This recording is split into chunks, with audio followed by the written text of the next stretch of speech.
Livro de Jó, capítulo 1, versículo também 1.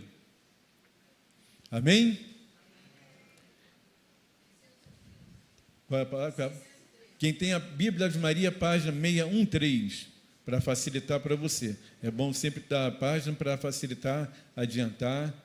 E a Bíblia, essa da letra normal, aquela que é a média, né? Nem a pequena, nem a grande, é a média.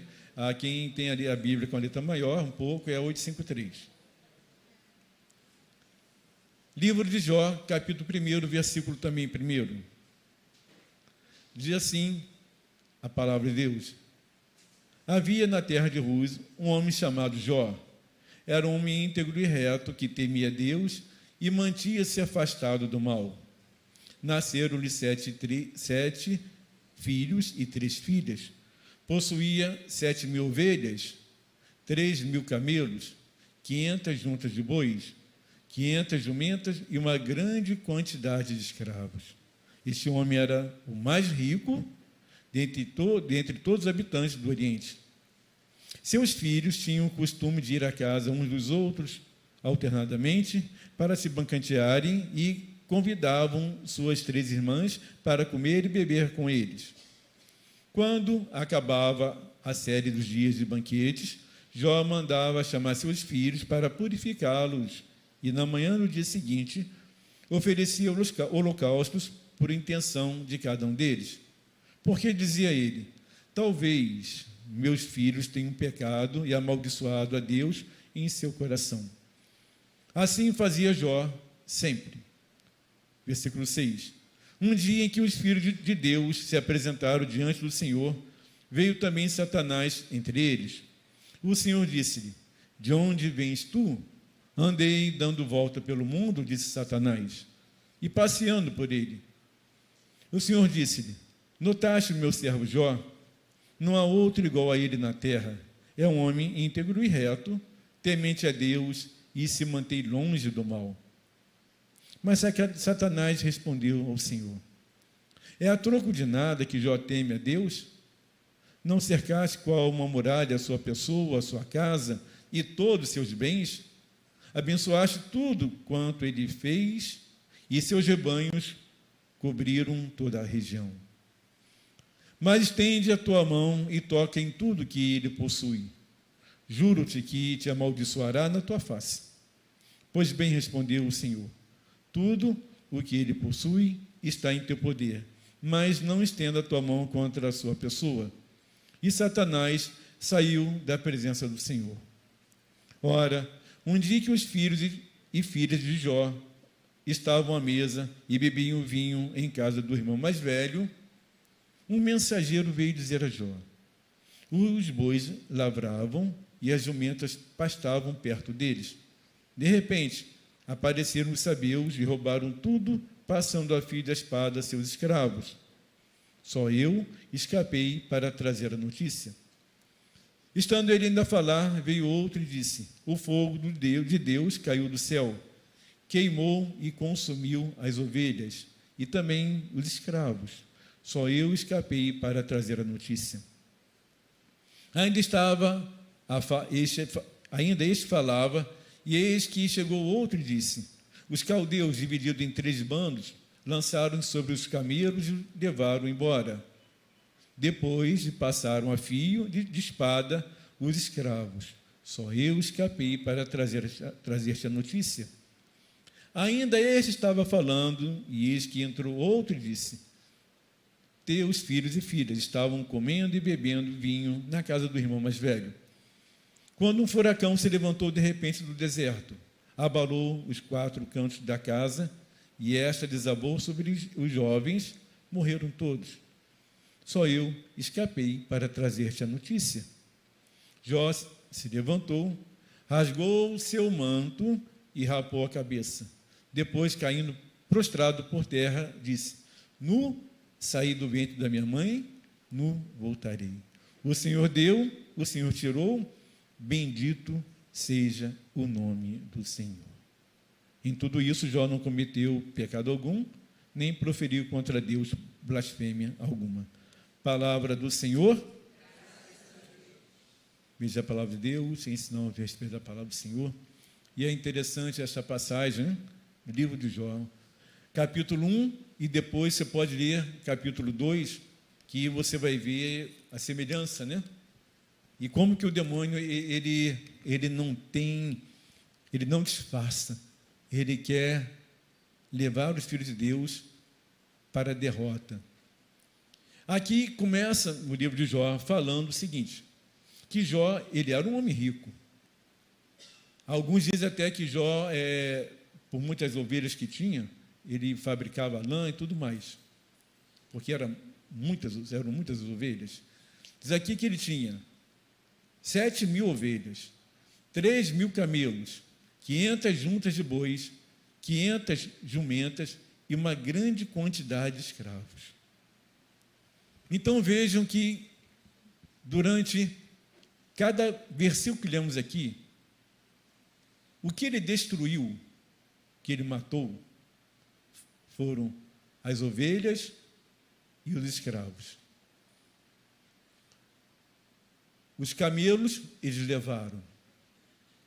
Ele destruiu as ovelhas, matou todas, 7.000, e também os escravos. Os camelos, porque em questão de deserto, o camelo bebe água. Eu não conheço um camelo, mas segundo dizem aí, né? 70 litros, 30 litros ele consome de imediato e caminha alguns quilômetros, né? É o carro mais econômico que tem. Transporte mais econômico. E os 40 ficam na reserva. E quando a tempestade de areia vem no deserto, ele é o único que se ajoelha, o camelo, e vai caminhando ajoelhado abaixo da ventania daquela areia, e mesmo que venha sobre a sua vista, sobre o seu, pela cara do cavalo ali, do camelo, ele tem uma membrana que faz com que ele não pare. Então, eu diria que verdadeiramente é uma tecnologia que o homem não conseguiu ainda criar, como tamanha perfeição do camelo, que deve fazer, sei lá, uns 1.000 litros por copo d'água. Deve andar muito no deserto, o bichinho, não é mole, não.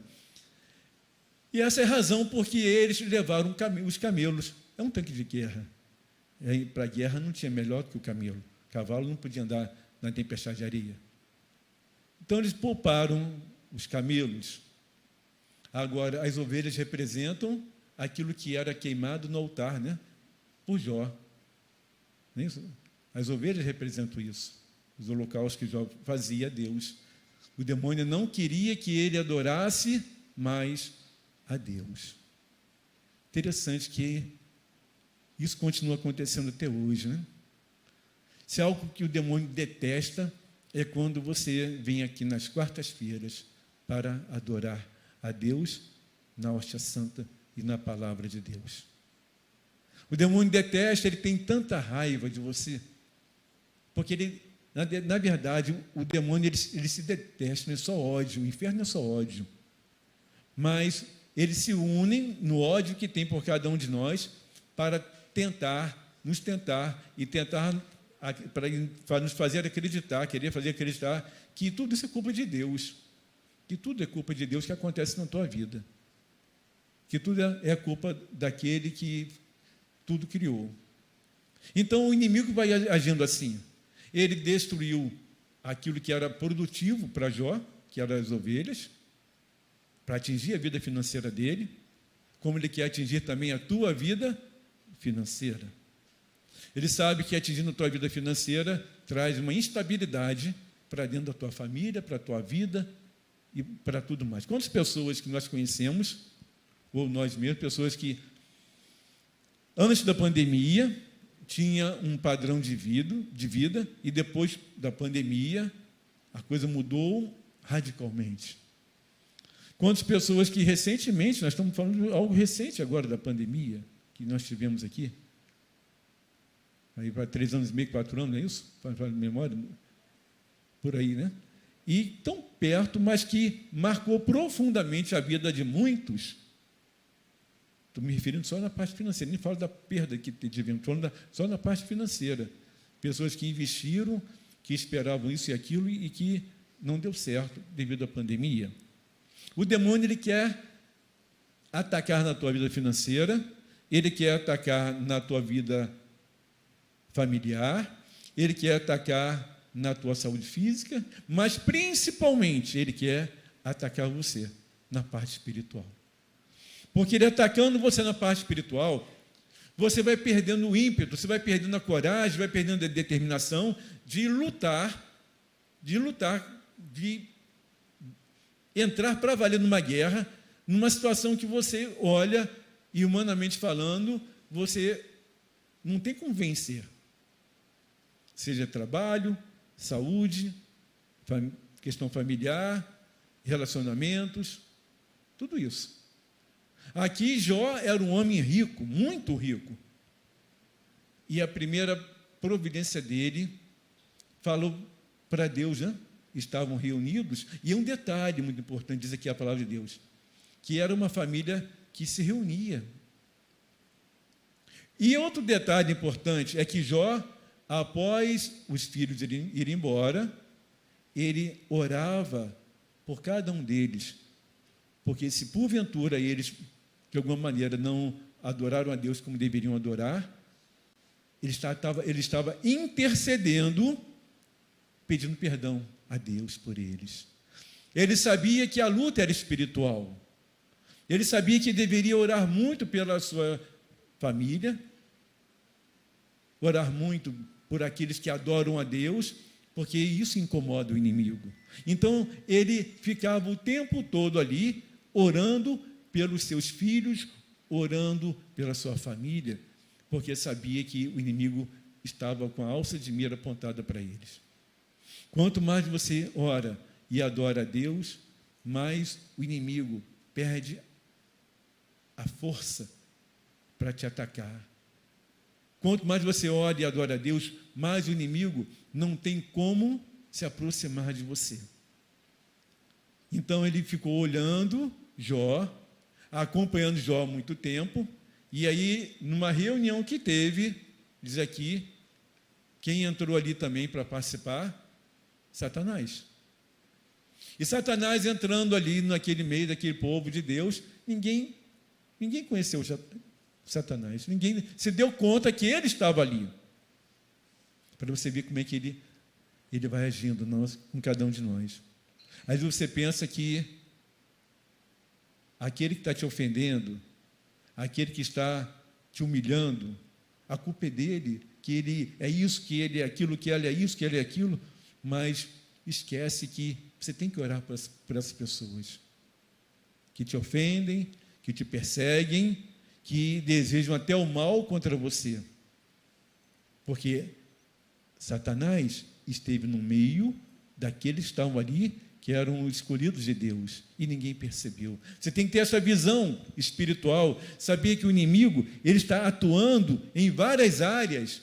Por onde você vai, ele está atuando, tentando, de uma maneira ou de outra, tirar a tua estabilidade emocional, a tua estabilidade física e, principalmente, levar você a um sentimento de uma pessoa derrotada, fracassada, que nada consegue na vida. E te leva a você sempre se comparar com os outros, olhando para os outros, e você começa a se achar realmente um inútil, e que não consegue nada na vida, que nada dá certo na tua vida, que todos os teus relacionamentos foram fracassados, que todas as tuas empresas que você tentou montar não deu certo, que toda entrevista que você fez não deu certo, que todo namoro não deu certo, e por aí vai. O inimigo quer que você acredite que cada passo que você venha dar, nada vai acontecer. Só que você conhece a palavra de Deus, está aqui no livro de Josué, nós estamos aqui com a camisa de Josué aqui, né? Deus coloca o que para Josué? Onde pisar a planta dos vossos pés, eu vou-lo dou, como prometi, a quem? A Moisés. E ele diz mais, não te deixarei, nem te abandonarei. Aí ele diz para Josué, ser forte e corajoso. Então você tem que pegar e ler a palavra de Deus e começar a lembrar das promessas que Deus fez para você, e não daquilo que o demônio está colocando ao teu redor. Existem promessas, só no livro de Josué, ali no capítulo 1, no versículo 1 até o 9, basicamente, ordens e promessas que Deus coloca para cada um de nós. ele coloca aqui para Josué, né? Vamos agora, passa o Jordão. Ele está incentivando, vamos, você que está aqui na divisão, vamos agora, esse ano 2024, vamos avante. Porque é uma promessa, existem promessas que eu vou realizar na tua vida. Onde você pisar, eu vou te dar essa vitória. Estarei contigo, como estive com Moisés. Não te deixarei, nem te abandonarei. Ser forte e corajoso, porque tu has de introduzir esse povo na terra que eu prometi aos teus pais dar-te. Existem promessas de Deus. Existem promessas que vão se cumprir. E aqui, Jó se depara com uma situação difícil, porque o demônio chega naquele meio que está ali com todo mundo, e então Deus fala para ele assim, você aí, o que houve? Você está aqui por quê? De onde você vem? Claro que Deus sabia quem era ele, né? E ele fala para Deus o quê? Estive dando uma volta por aí. E é interessante que o Senhor coloca de cara para ele, né? Na hora que ele fala que estive dando uma volta por aí, ele fala assim para Satanás, notaste meu servo Jó, íntegro, temente a Deus. Isso para o demônio é demais.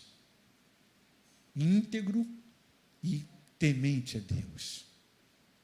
Isso nos leva para a Virgem Maria, mulher forte, íntegra, totalmente serva do Senhor, temente a Deus. Por isso que o demônio detesta a Virgem Maria e a geração, seus filhos, que somos nós. Porque Maria é para cada um de nós uma mulher de força, coragem, determinação, de visão, de paciência, uma mulher que refletia, uma mulher que tinha persistência. Maria é tudo isso para cada um de nós. Maria ficava em silêncio, mas Maria, na hora que tinha que se colocar como tal, ela fazia. Então, entenda o papel da Virgem Maria como exemplo para cada um de nós também. E aqui, voltando na palavra, e aí nesse diálogo, o demônio fala assim, mas eu sei por que ele é tão amigo teu. Eu sei porque ele é tão chegado a você. Eu sei porque ele é tão... te adora tanto. Sabe por quê? Aí Deus falou, por quê? Qual é o problema? O que é? Aí, porque tudo que ele faz, você faz ele progredir. Em outras palavras, Jó é interesseiro. Jó, ele faz porque você dá para ele. E sabe por que o demônio falou isso para Deus? Porque o demônio vê as nossas atitudes, tantas das vezes, atitudes interesseiras, que queremos fazer com Deus um troca-troca. Parece que Deus só vai me dar a graça se eu fizer isso aqui, se eu fizer aquilo ali. Se eu sou mais alto ou não tão alto, Deus não vai me dar. Se eu se eu tenho cabelo, se eu não tenho cabelo, Deus não vai me dar. Não, meu, presta atenção. O que Deus tem reservado para você, está feito. O amor de Deus por nós, foi Ele que nos escolheu. Ele que nos escolheu. Não, como Ele colocou nos evangelhos, não foi vocês que me escolheram, eu escolhi vocês. Eu chamei vocês. Fui eu que chamei vocês. Foi Deus que chamou Jó. E quando Ele chama alguém, e essa pessoa aceita a viver a vocação, essa pessoa progride na vida. Ela não fica estagnada. Quando aquela pessoa que é chamada por Deus para caminhar com Ele, e essa pessoa não coloca restrições, ela cresce na vida. Mas com cruz. Sem cruz, não tem crescimento. Sem cruz, você não vai obter nunca suas vitórias. É com a tua cruz. Porque Jesus sempre falou o quê? Quem quiser me seguir, tome a sua cruz. Jesus também falou para todos nós, bem claro, que quem põe a mão no arado e olha para trás não é digno de mim, dele, diz. Então ele quer que nós venhamos a viver a nossa fé, a nossa vocação, sem restrições. A questão é que nós colocamos restrições. E por colocarmos restrições, nós ficamos sempre em dúvidas. Existem milhares de dúvidas se realmente Deus é capaz de fazer esse bem maior para a minha vida, se eu colocar tudo em suas mãos. Quando nós não vivemos a plenitude, a tudo aquilo que Deus quer que vivamos junto dEle, nos colocando a serviço dEle, você vai colocando restrições na tua vida. E aí sabe o que acontece? Você continua sempre fazendo as mesmas coisas que fazia lá atrás. E embora você diz que agora eu encontrei o Senhor, mas as atitudes não mudaram. E por não mudar, por não ter as suas atitudes mudadas, não houve essas mudanças no teu jeito de ser, automaticamente as pessoas que você está buscando que elas se convertam, também elas não vão se converter. Porque ela vê que você está morno. Continua morno. As suas atitudes não mudaram depois que você falou para o Senhor que eu quero viver a minha vocação, eu quero viver com o Senhor. As minhas atitudes continuaram sendo as mesmas, não mudaram. E por várias circunstâncias que não mudaram. Elas não mudaram por muitas circunstâncias, mas primeiro, número 1, porque eu não tive determinação. Eu não fui determinado. Eu fui me acomodando naquilo que está acontecendo e eu fico para lá e para cá. Vai chegar o carnaval aí. Um feriadão. E quantas pessoas que terão problemas no casamento por causa do carnaval? Quantos abortos vão acontecer pós-carnaval? Quantas situações que não dá nem para falar aqui, que vão acontecer nesse carnaval. As atitudes, quando não são alternadas, não são mudadas, vai fazendo com que aquilo permaneça e eu vou continuando sendo o católico que falo que sou convertido, porque eu rezo meu terço, vou à missa aos domingos, vou à missa na Divina Luz, que sexta-feira agora tem com o Padre Robson, dia 2, que é dia de consagrado, vamos ter missa aqui com ele orando por cura e libertação. Toda a missa é de cura e libertação. Então, eu vou sendo aquele católico politicamente correto. Até me envolvo, até começo a participar disso, daquilo da igreja. Participo de uma pastoral, de um movimento, de uma comunidade, uma nova comunidade, mas as mudanças necessárias, eu não consigo realizá-las. Porque eu vou me adaptando àquilo que é, ou que são as circunstâncias da minha vida, naquilo que todo mundo está fazendo. Esse é o maior mal da humanidade hoje, gente. É a perda da identidade. A perda da identidade leva as pessoas a fazerem tudo aquilo que todo mundo está fazendo. Esse é o maior mal hoje da humanidade. Jovens que não querem nem estudar, você influência está de bom tamanho. E por aí vai. Adultos que se deixam levar, dominar por essas pessoas que usam esses canais.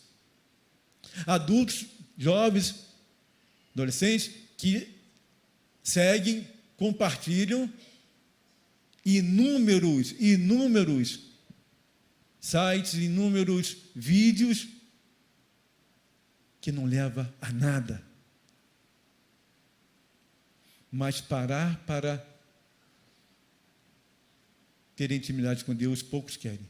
Mas eu sou convertido. Aleluia! Glória a Deus! Eu canto. Eu louvo a Deus. Eu te seguirei. Eu te seguirei. Eu canto que meu coração era uma terra seca. Eu canto tudo isso, mas me converter para valer, para mudar e mudar outras pessoas é difícil. Entra quaresma, sai quaresma, eu faço propósitos para aqueles 40 dias. Acabou. Faço propósito naqueles 40 dias até para algo, não vou comer esse chocolate, não vou beber aquele tal refrigerante. Por que não faz, então, um propósito de 40 dias, sem parar, ler todo dia a palavra de Deus e meditar 1 hora? Por que não faz esse propósito, então? Por que não faz esse propósito de ir 1 hora por dia, ir na paróquia, numa capela, adorar a Jesus 1 hora por dia? Por isso que Satanás falou aqui para Deus, Jó faz tudo porque você dá tudo para ele. É um toma lá da cá. Porque ele estava habituado a lidar com aqueles que se dizem convertidos, mas na hora que deveriam mostrar isso, no dia a dia, estão sempre no toma lá da cá, estão sempre ocupados, estão sempre vendo as redes sociais, estão sempre seguindo pessoas, estão sempre seguindo pessoas com várias espiritualidades diferentes e não conseguem criar raiz onde deveria estar. Porque não cria raiz. Porque é o católico pipoca. Está sempre pipocando para lá e para cá. É o católico beija-flor. Dá uma bicada aqui, dá uma bicada ali, dá uma bicada aqui, dá uma bicada ali. Mas na hora de assumir um compromisso, não cria raiz, porque não quero me comprometer. Satanás sabe de tudo isso. Ele sabe de tudo isso. Então, ele chega para Deus e faz essa pergunta. Tira tudo dele para ver se ele não vai te negar. Tira tudo dele. Ele sabe que nós somos apegados aos bens materiais. Ele sabe que o homem gosta do poder. Ele sabe que o homem gosta do ter o dinheiro para impor, se mostrar, se exibir o tempo todo. Ele sabe que o homem é cheio de soberba. Ele sabe que o homem adora aparecer, se mostrar como o tal. Se não fosse assim, essas pessoas que vazias não teriam tantos seguidores aí, milhões e milhões seguindo elas. O que mais me incomoda não são elas, são os seguidores. Então você vai vendo que o Satanás sabe o que está falando, o demônio sabe o que está falando para Deus. Ele sabe exatamente o que está falando, ele não está falando algo aleatório, não. Só que tem que ele mexer com a pessoa errada, que era Jó. Eu não sei o que seria se fosse comigo ou com você. Deixa eu falar francamente. Mas com Jó ele mexeu com a pessoa errada. Com Jó não teve conversa. Nu saí do ventre da minha mãe, nu voltarei. Deus deu, Deus tirou, glória a Deus. Glória a Deus. Louvado seja Deus. Nós ficamos apegados aos bens materiais, nós ficamos apegados àquilo que achamos que nós conquistamos com as nossas forças, com o meu emprego, com o meu dinheiro. E eu falo para você, não tem nada, eu não tenho nada, tudo é graça de Deus. Tudo é graça de Deus. E aí nós achamos que somos importantes demais. Igual a passagem na Bíblia que diz que aquele homem rico montou mais alguns celeiros e falou: descanse em paz, minha alma, agora você tem tudo, tem nada vai te faltar. E a palavra de Deus fala: ó, insensato, hoje mesmo terás que dar conta da tua alma. Nós estamos findando o mês de janeiro, né? Hoje. Vamos entrar em fevereiro. Um mês, 31 dias passaram assim, voando. O tempo está passando rápido. E quanto mais o tempo passa rápido, nós estamos percebendo isso, mais a volta de Jesus está próxima. E se nós continuarmos sendo a igreja de Laodiceia, se nós continuarmos sendo a igreja de Laodiceia, Apocalipse capítulo 3, versículo 14, que diz que o morno eu vomito, se nós continuarmos sendo essa igreja de Laodiceia, achando que estamos quentes demais, que nada nos falta, nós continuaremos sendo as mesmas pessoas que não vão conseguir evangelizar ninguém. Ninguém. E aí ficamos abismados porque que tantos católicos saem da igreja. Por que será? Porque nós não apresentamos a eles, como diz Padre Alírio no seu livro, o Cristo ressuscitado, vivo. Nós apresentamos o Cristo morto, sem alegria, sem vida, só olhando os bens materiais, somente pensando em dinheiro, somente pensando no emprego, somente pensando naquilo, pensando em ganhar mais e querer dobrar noites para ganhar dinheiro, tudo mais, mas quando se fala para orar 1 hora, 2 horas, não tem paciência. Não tem paciência. Não consegue se parar para colocar 1 hora de adoração. O tempo todo. Isso aqui vai incomodar ele de uma maneira tão grande que ele, se ele não parar para olhar, se não tem uma mensagem, se não tem não vibrou nada,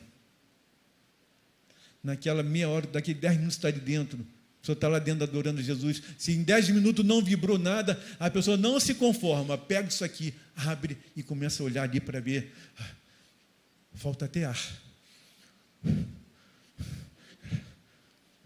Nenhuma mensagem de agora. Passa mal.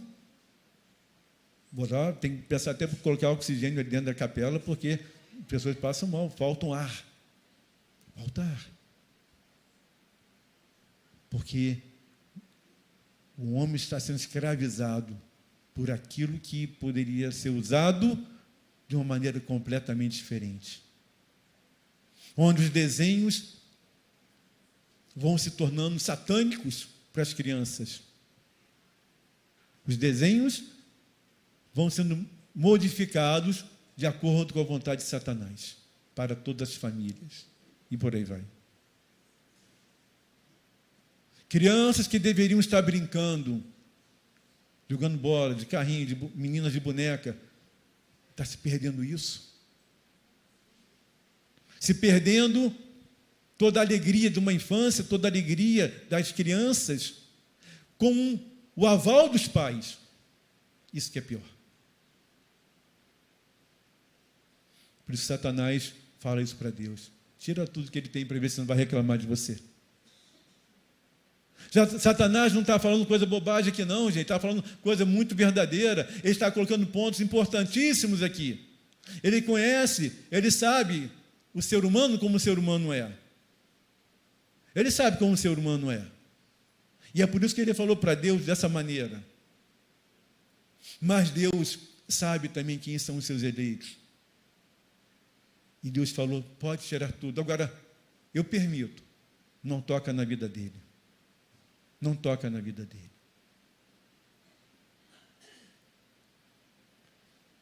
E ele foi e atacou Jó.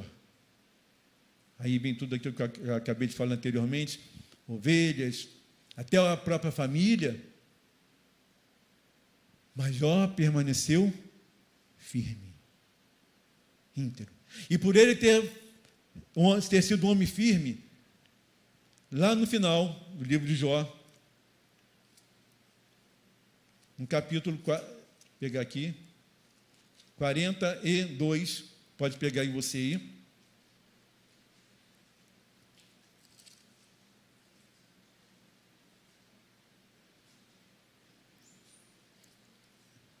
Diz assim, capítulo 42, versículo 12. 656, Bíblia da Ave Maria, quem tem a Bíblia, aquela média, 656.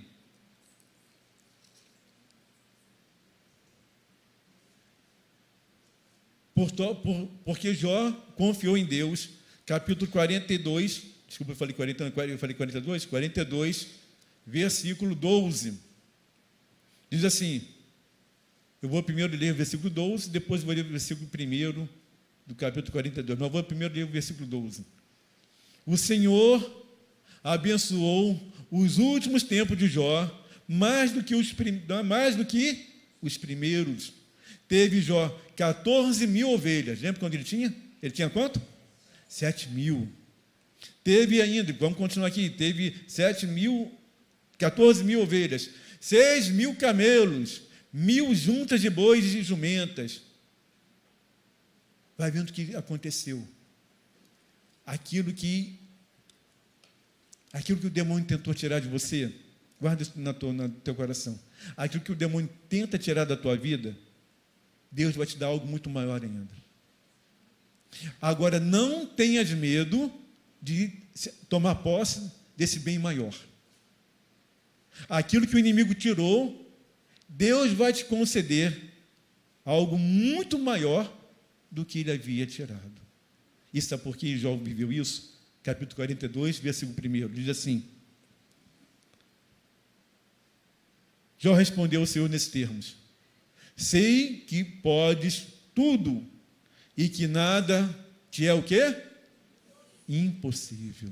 Sei que podes tudo e que nada te é impossível. E depois ele fala aqui no versículo 5, assim, que fica guardado agora, marca isso na tua Bíblia, marca e deixa isso para o teu coração. Meus ouvidos ouviram falar de ti, mas agora meus próprios olhos te viram. Ou seja, eu me encontrei com o Senhor. Apesar dos meus problemas, eu acreditei que nada é impossível ao meu Deus, a quem eu sirvo. Os meus ouvidos ouviram até falar de ti, Senhor. Mas a cada dia da minha vida, a cada segundo, a cada minuto, a cada milésimo segundo, eu pude te ver. Os meus ouvidos ouviram falar de ti, mas agora eu estou te vendo. Porque nada te é impossível. Nada é impossível para Deus. Nada é impossível para o Deus de Abraão, Isaac e Jacó. Nada é impossível para o Deus Altíssimo. Se você crer nisso, você pode ter certeza, você vai ver a glória de Deus acontecer na tua vida. Amém? Amém? Eita, fraco. Amém? Oh, fala assim, meu irmão, ânimo, meu irmão. Fala para ele. Fala para ele, tem que ter ânimo para falar amém, né? Porque Deus vai honrar a tua fé. Repete comigo, diga: Senhor Jesus, Senhor meu Deus, independente das circunstâncias, o Senhor está agindo. E agindo Deus, quem impedirá? Independente dos meus problemas, o Senhor está agindo. E agindo Deus, quem impedirá? Independente da minha pouca fé, o Senhor está agindo. E agindo Deus, quem impedirá? Os meus ouvidos ouviram falar de ti, mas os meus olhos, a cada dia, está te vendo. E a cada dia, eu me torno íntimo de ti. Porque 2024 é o ano onde o Senhor vai realizar na minha vida os seus sonhos, os sonhos de Deus serão realizados dia após dia na minha vida. Eu creio, Senhor, e tomo posse desta palavra. Glórias e louvores a Ti, Jesus. Pode aplaudir, meu. Aplauda nosso Deus. Aplauda o Senhor Jesus. Vai ficando de pé e vamos adorar no Espírito e verdade.